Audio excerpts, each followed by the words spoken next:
Hello, I'm David. Hi, I'm Julie. Now we're going to do a lightning review of Scorecards by R&R Games, designed by Mike Fitzgerald, who co-designed one of our favorite games, Wyatt Earp. So this is a score the most points games, and we will go over this criteria here on the left after we explain the game, and then we will give our rating. So you'll see here that it comes with this box with a dry erase marker, so it's clever that you'll keep score here. We're going to play 4 rounds. In each round, we're going to play 5 cards. We're going to be given a hand of 5 cards, and unlike other card games, you actually will keep your cards from one round to the next. And you'll see there's different numbers,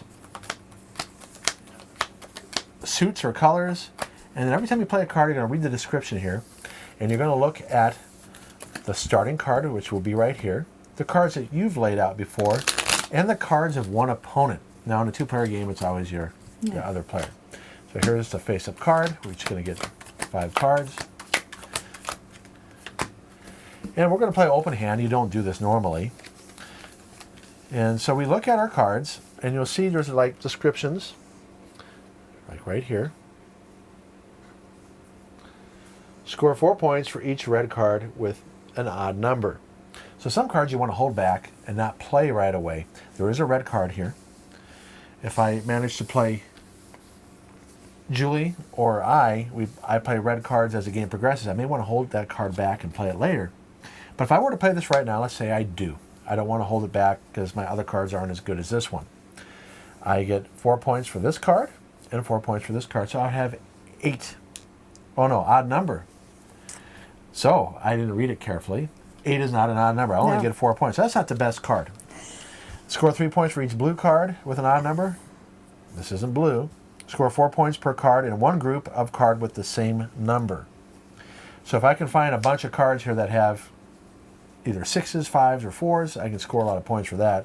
Score points equal to the highest number red card. That might be worth doing. Score the starting card as if you had just played it. So if I play this card here, I read the description here. Score 4 points for each red card with an even number.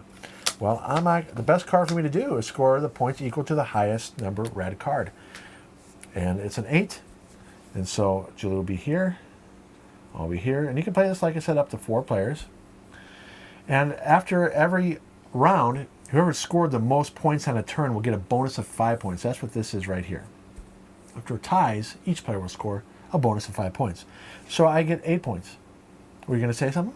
I was going to say anything. Okay. So I played a card, now I draw a card. Now it's Julie's turn. Now when Julie plays a card, she'll be looking at this 8 and this 2, the colors, and if there was a third player, she'd either look at my card or our son David if he was playing.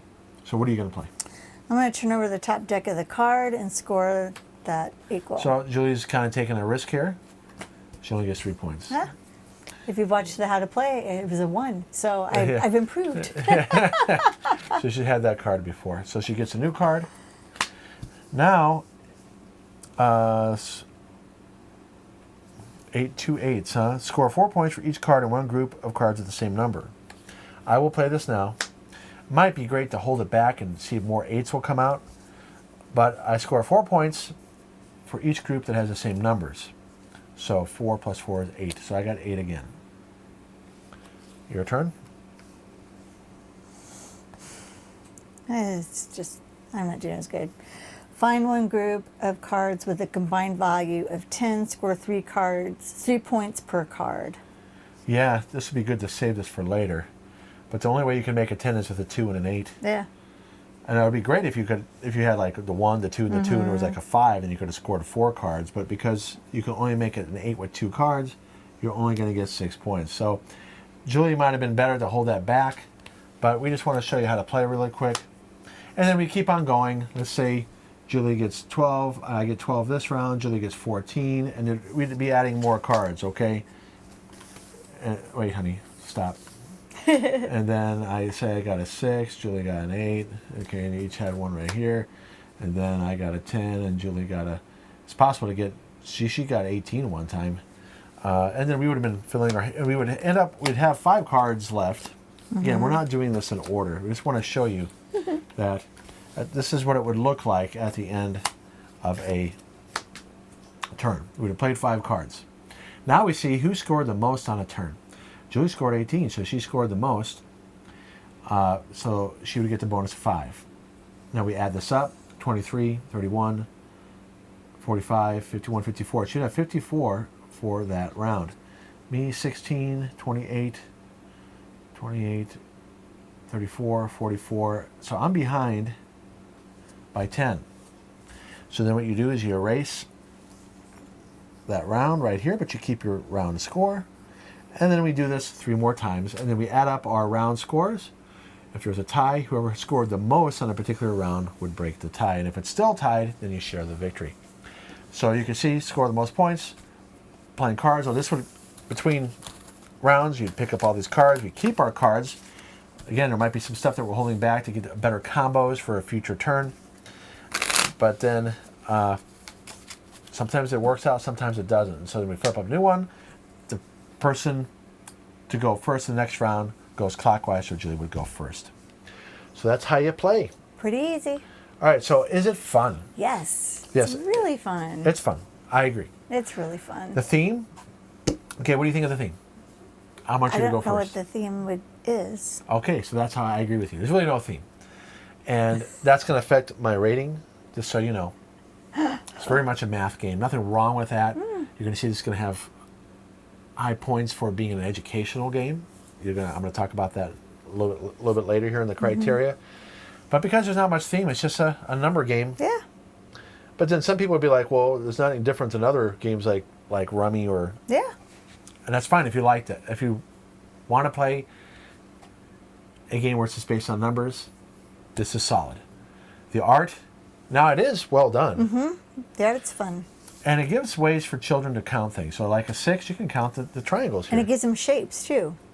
Right, so it's nice that, so that's for the colorblind.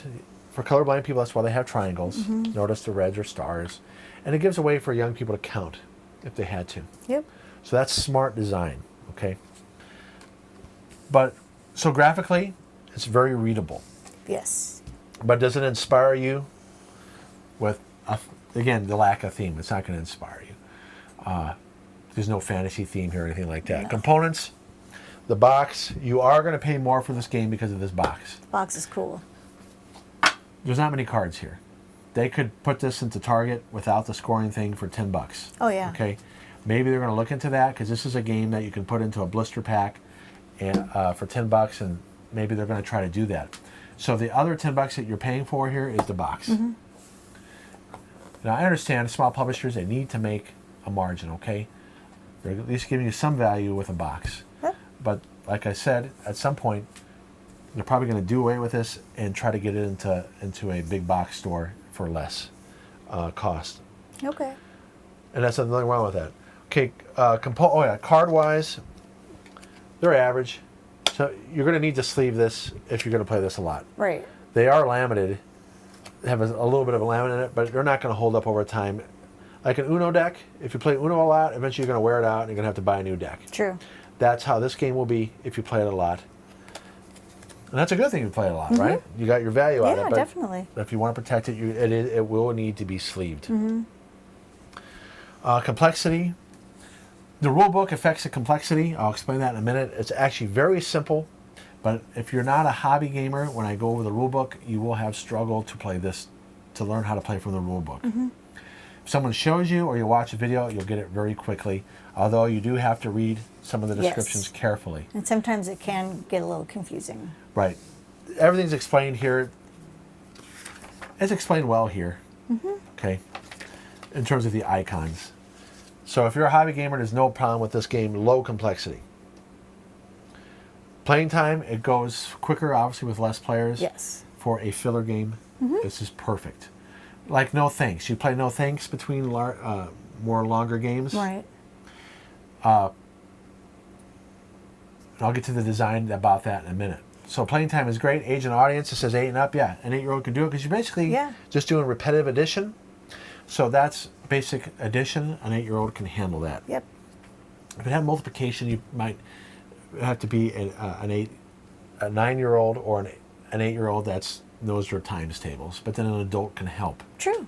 So that's not a problem. No, Any adult can help a young person Of course. do the math here. And then design and mechanics. So, it's a solid design.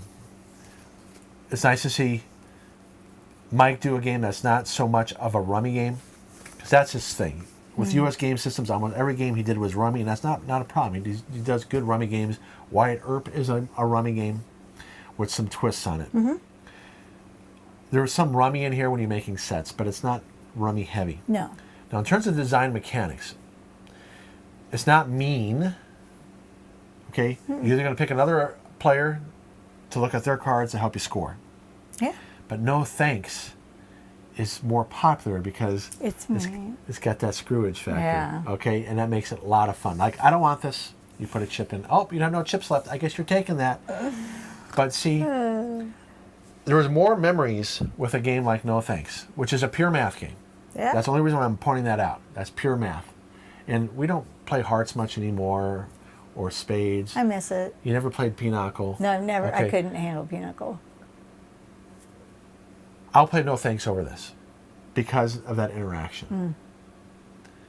But when I get to the educational part, I've played No Thanks with students. Oh. But and that game could be mean. Yeah. Okay. I know. I've been the receiver of the meanness quite often. So if you don't want a mean game, This you is think it. No Thanks is too mean, play this game. If you want a game where there's more player action, No Thanks is a better game. Both games are solid if you like math focused, no thematic, with no theme. Right. Okay. Although No Thanks has a little bit more theme to it because you're saying no thanks That's true. if you think about it. Yeah. Yeah. So learning the rules. So here's their Achilles heel. This game has a potential to do numbers that be sold in Target. Especially put it in a blister pack. Don't charge $20 with a box like this. Make it a $10 blister pack, okay? But you got to have better rules. Now, what's wrong with the rules here? It has buried rules, and it does not have enough examples. So the game's actually pretty simple, but it lacks examples. So they need to redo this rule book so that it's more concise, with clear examples, and then it could be sold to the masses. Right now, anybody that's not a hobby gamer will struggle with this rule book. For instance, a very important rule here that we missed, but then again, we've only been playing at 2 players. You're only going to score cards in one opponent's display area. See how that's buried? Notice it says, here's a summary of how it works. Yeah. That's like an example. They're burying a rule like in an example. You don't do that. Oh. Okay? And it needed to be bolded or highlighted. That's so important. It really is. And when I was reading it, I wanted to confirm, am I playing this right? Am I playing this right? But there's no example to confirm that we're playing it right. Eventually we got confidence in it and we... Yes. Okay? So, for non-hobbyists, they will struggle to play it correctly and they will look for a video. So R&R Games, if you're watching this, you need to redo this. Lower your price point. I bet you the buyer of Target or Walmart might be interested in stocking this if you can get it down to $10. Okay, educational merit. High educational merit. We would have played this with our boys. I would use this in Pull Out Gifted and Talented. I'd use this in an after-school game club. There's a lot of math going on here. Oh yeah. This is great for school, for homeschoolers, and it's great if you like card games where you're crunching numbers. Yeah. So it's solid. So now we go to our rating. Okay. So what would you rate it? I would say like a 6.5. Yeah, I could agree with you on that.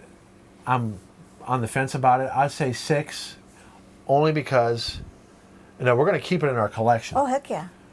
Because I'd rather play Wyatt Earp, it has more theme. I'd rather play No Thanks, which has that Take That. Now, in the classroom, this would be a 7 or higher. Oh sure. I'd be using I could this see with that. students. But it's a 6 because there's just not enough theme here. Yeah. And we're going to have it we're going to keep it in our collection, but there's some people that love games like this that more so than us. We don't play what's that type of game? Trick-taking games. We're not fans of trick-taking games. I am a fan of trick-taking games, but you're really? not. Yeah, when I Okay. grew up, I was playing hearts. I was playing I did spades. too. I was playing a game called Oh Hell. I loved that, but Okay. we don't do that. I grew up with that too. When's the last time you played a trick-taking game? About 2 years ago, when I was visiting my Okay. mom in Tucson. We have some hobby games that are trick-taking games, like American Psycho. Okay. Ugh, no. You didn't like that trick-taking game. I also didn't like the theme. And there's other trick-taking games that we have. We hardly ever play them. Oh, Okay? okay. It's not that they're not fine, they're not good games. We like games now with more theme. So just keep that in mind. We're happy that we own this. yeah. We'll keep it in our collection. Very much. But when you compare it to other games, and for us who like games with more theme or more player interaction, like No Thanks. But again, I always get the cards that. But you know, one thing this game does have over No Thanks, you can't play No Thanks with 2 players. So this game That's does work true. well with 2 players. That's very true. So I got that. Yeah. So maybe it is a 6.5 because it works better with 2 players. That's why I said 6.5. Okay, I changed it to 6.5. I win. So there you go. Solid game. yes. Just keep in mind what you like. Amount of interaction, amount Mm-hmm. of theme, how much math's involved, and decide for yourself. Yep. And if you're a teacher, this is good. Yep. Or homeschooler. That's right. Yep. All right, thanks for watching. Thanks so much, you guys. We hope you had fun, and we look forward to seeing you in the next video. All right, bye-bye. Bye.